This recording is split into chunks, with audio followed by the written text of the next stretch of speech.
Welcome to another edition of 49ers Afternoon Report. I'm Jason Aponte. We're going to be reviewing the Draft Wire's 3-round mock and the 3 picks that they chose for the San Francisco 49ers. And it's starting to get to a point where I'm developing some draft crushes. We'll talk about them and all more in a bit. Welcome, everybody. Let's go, Niners. My name is Jason Aponte.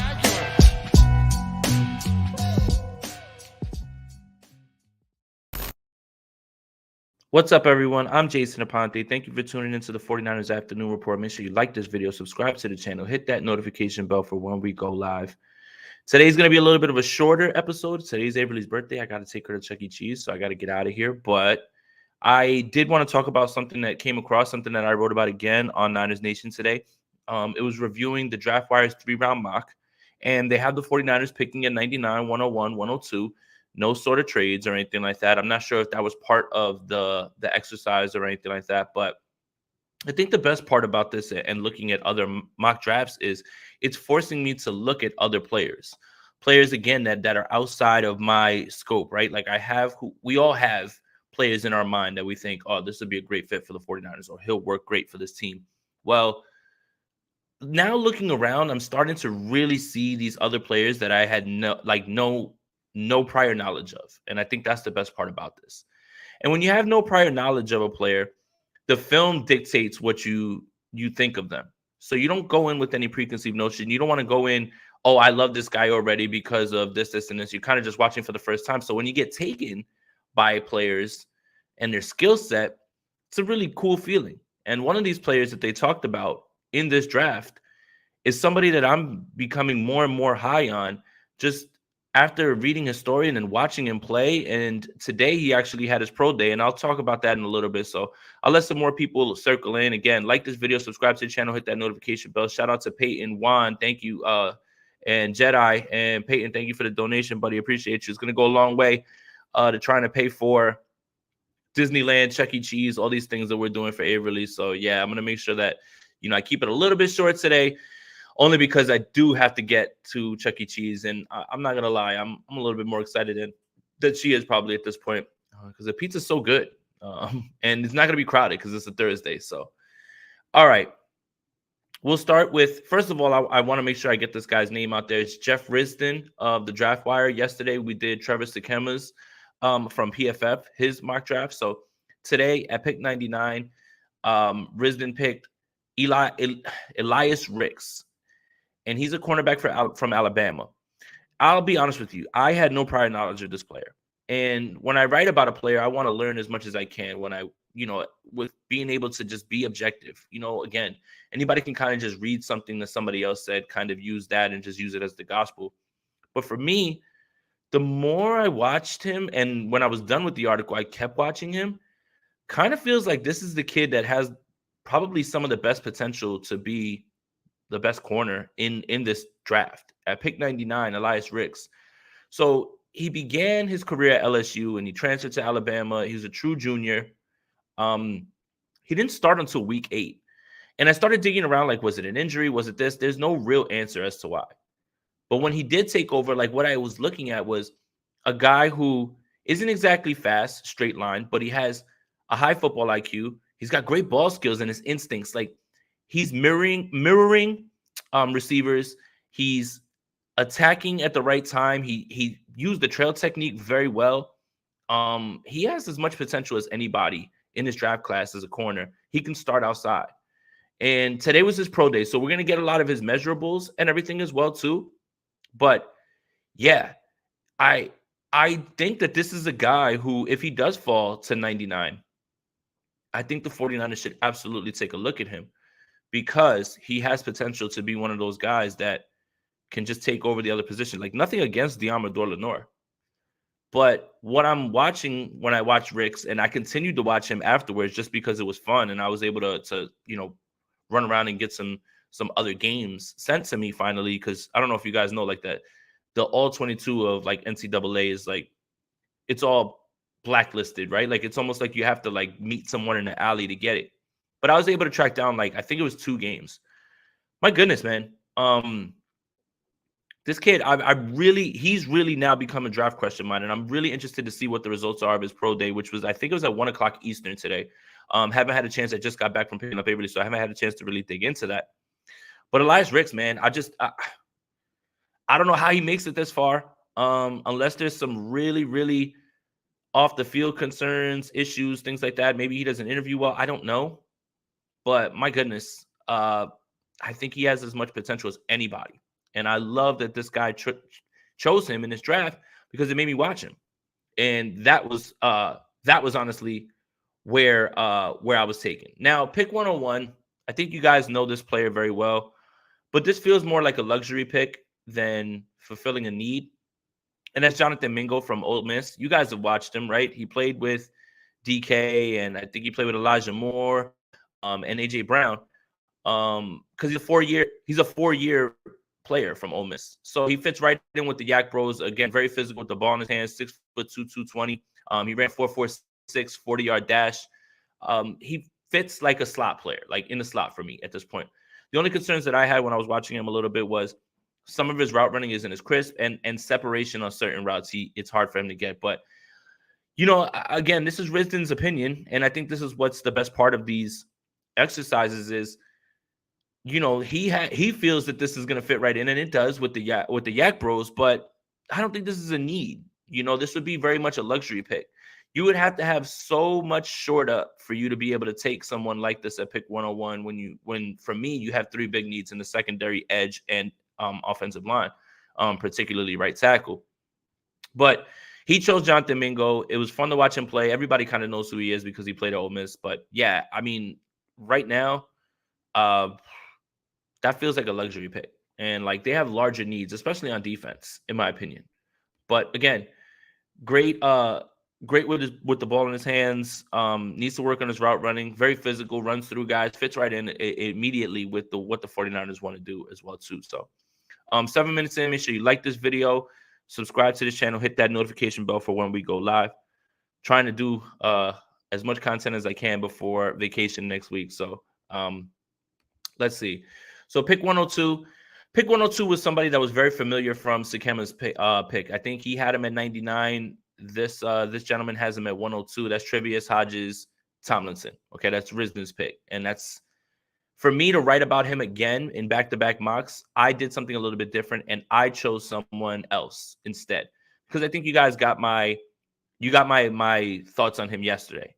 So I didn't really want to talk about him again. It felt redundant. And that's the thing is I was looking at another draft, another mock draft, and they actually had, if I'm not mistaken, they had Ricks again going to the Niners as well. But who I chose was Mike Morris, the edge from Michigan. Saw a jump in production as he developed at Michigan. 6'6". His pad level and bend are a bit of a concern, right? At 6'6", it's hard to get your pads down, and flexibility for a guy that big is tough. But his versatility is lining up everywhere, and he has a high motor, man. Like 21 pressures last season, and it feels like finding an edge, a 3-down edge with pass rushing upside right now is going to be hard to do, right? Like that feels like you're striking gold right there at 102, no pun intended. So you put it in the hands of Chris Kosaric. You put it right there in terms of him being able to grow and not coming off the field at the edge. All he has to do is shore up his pass rushing skills. There's a little more upside there than anything, but I think he's fine when it comes to run stuffing and his motor and everything as well too. Again, being a 6'6", it's going to be hard to have your pad level at the right spot. It's going to be very hard to bend. Most people can't because he's very, very, he's very, very tall. So yeah, that was Jeff Risden's 3-round mock. But Elias Ricks, man, whew, come on down, Draft Crush. So let me know in the chat who you guys have as your Draft Crush. I see my guy Justin in here. For me, it's starting to turn into Will Mallory, starting to turn into Elias Ricks, just because I believe the 49ers will be in position to get them if they don't move up. You can like all these other players that you want. If the 49ers are not going to be in position to get them, doesn't really matter.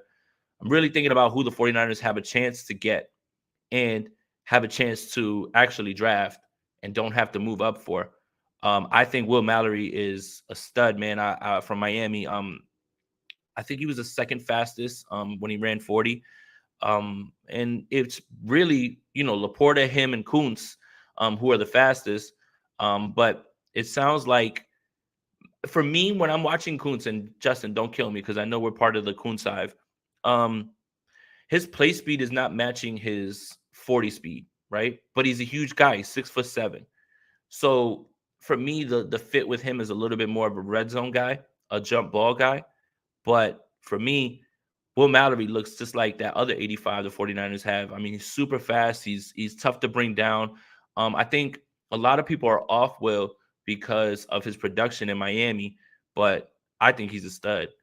I think that if you're able to line him up, and I do think the 49ers have to, close your ears, 49ers fans, have to start planning ahead in terms of the future at tight end. I mean, George Kittle plays a brand of football we love, but it's very physical and it's hard to sustain that, right? And he misses games at times because of how hard he plays. So you have to start looking into the future. And for all the people that say, well, Mallory can't block, yeah, I mean, that's not a strength of his game. And you say, well, you should look at, you have to block to play. Explain Ross Dwelly. And Charlie Warner can't catch anything. So he just, there's no development from either of them on either side of that. So for me, if you're gonna go get a tight end, let's get a fast one. Let's get a guy who's great with the ball in his hands. Let's get a guy who's gonna be tough to bring down. And that feels like Will Mallory for me, because Mallory's gonna be there later on in the draft. When you look at him play, sometimes you see Kittle, man, and you do have to start preparing for the future. Think about where you would be investing, how much money it would cost to keep him around. And if he does hit, then eventually you can go back to the drawing board when it comes to the contract. But you do have to start planning ahead, right? So for me, there's far too much resistance about, well, can he block? Well, you need to block. No, you don't. Explain Ross Dwelly. And if you need to catch, explain Charlie Warner. It's time for the 49ers to actually have a tight end who actually produces. Sorry, Ross. I know you're back for your 6th year, but what have you really contributed? It's time to really look at how you can diversify the looks, the personnel, and put more pressure, because he's great up the seams. And at his height with his speed, it's going to be hard for anybody who has to come down and guard him, whether that's a linebacker, whether that's a safety. I'm good with Will Mallory, and I think we should start moving in that direction. So, again, it's just gotten to a point where tight end 2 is just like a dead position, just a dead position. I mean, you get nothing from it, nothing. I mean, bringing back Ross Dwelly, I'm not sure if that was just to be a placeholder for a roster spot, but if you draft Will Mallory is going to push Ross Dwelly off this team. Bottom line. So, almost 15 minutes in, almost 50 people in here. Make sure you like this video, subscribe to the channel, hit that notification bell for when we go live. I went back and I looked at that draft wires. Best hands on the team, Ross the boss. I don't know. I mean, when you only throw the ball 4 times and you catch it 4 times, I don't know if that makes you I don't know. I'm good. I'm good on Ross Dwelly. I'm good on seeing him on the field. I don't like to bash players, and I'm not bashing it. I'm good. What's the upside? It's just a regular guy. Just a regular guy. Let's try to go for athletes now at this point. And Warner's great at what he does. If you're going to have him primarily as a blocking tight end, I'm fine with that. I mean, they did it with let me see. They did it with, what's his name? Levine Toilolo. That's fine. I don't care about that. It's just when he's wide open and Jimmy puts it on him in Atlanta and he drops it, it's like, damn, man. Like, I understand what you're trying to do, Kyle. You're trying to give the impression that he's just there to block and then sneak him out. But I mean, at what point do you just start to look at a tight end 2 who can actually catch, make plays after the catch, who's big, strong, fast? Like, it's enough with the guys that you just like because you like them for whatever reason. And it seems like Ross Dwelly's one of those Kyle guys that they just can't let go. But I've had enough. I don't need to see him on the field anymore. It is what it is at this point. So, yeah. Let's see. Vinny is the kicker GOAT. That's a weird way to spell Justin Tucker. Alan says, I don't have an issue with Dwelly. It just feels like they're settling if they don't target a tight end in the 3rd. Don't like it. Yeah, again, you know, it's not a pressing need, right? Because the 49ers don't run a lot of two tight end sets, even though they really wanted to. When Jordan Reed was there, they thought that would be the move, but maybe there'll be a shift in philosophy, and when you start to realize that you have a playmaker, you do have to kind of adapt your game plan and adapt your attack to it. It can't just be so rigid all the time of just like, this is what we're doing. We're only going to run this certain amount of plays. If you have an advantage in the game and you realize that you can pick on it and you see something working, then you've got to be able to change it. And I think when you have that sort of athlete, it's going to force you to do that as well too. And this is a really good point. This is a really good point as well too. This is why everybody's like, oh, well, we need these two tight end sets and we want to run this. Well, then now you're taking Kyle Juszczyk off the field. And that's the hard part. He makes so much money. He makes such a difference, not just the blocking. I think what a lot of people lose sight of with Juszczyk is how he helps them identify man and zone, just by a little bit of movement, even moving a little bit. And it's just, he gives the impression he sells runs to the right and is able to wind back. He's such a good athlete. So again, as of right now, a two tight end set would have to be situationally, right? Because you can't take Kyle Juszczyk off the field. You've invested far too much in him, and he's too good at what he does. So that's another thing, right? Like, it's like all these things where I'm trying to tell you, like, I would love to have another tight end too, like Will Mallory. It's still in the way that Kyle Juszczyk is an important part of this team, not just because they pay him, but because he's very good. And that's the dichotomy when it comes to that. So initially, it's just going to have to boil down to situationally, like obvious passing downs. You want to have another speed guy out there. You can take advantage of a matchup. That's where it would be in the beginning. But also, I'm not just talking about him being on for a two tight end set. You've got to start looking to the future, because George Kittle does play such a physical brand of football, and we love him for that. And it takes a physical toll. So you have to start playing. You have to play the other way. So for me, it's less about straight up like, oh, we're just going two tight ends. Like, they don't even run three receivers like that much. I think it's like the lowest in the league. So for me, like, if you're gonna do it on base downs, so what you're essentially doing is you run four guys basically out of that spot. And it's just, again, it's the matchup problems, but you're also trying to push into matchup problems. And Jesse, they're gonna have to get up into the second round. I don't know how they do that. They're gonna have to give some valuable stuff to go from 99 into the middle of the second. I don't see him making it past Green Bay. I saw something very disgusting in a mock draft that I hope does not come true. Seattle taking Laporta. That would really make me sick. Like, I would just be sick if you had him, Metcalf, and Lockett. I would be grossed out by that. And it's just the street. The word is out. Like, the word is out for Laporta at this point. It's too out of hand. Many people are mocking him at the beginning of the second. He's going in the middle of the second. For the 49ers to go from 99 all the way up to the middle of the second, that's a huge jump. Like, you're talking about almost like 50 spots. It's tough. Yeah. And I like this idea too. If they trade up, it has to be for a premium position. Tight end is not premium. Agreed. 100%. If you're going up for an edge, or you're going up for a tackle. And it has to be someone who's an impact player right away. But I don't think that they have to go all the way to the second. And remember, like, what you need to think about when you're thinking about where or how much it's going to take to move up. Just look at precedent. How many teams have been able to move up that far? What did they have to give up? And the further that you want to move up, even something moving up like 5 spots is going to cost you, right?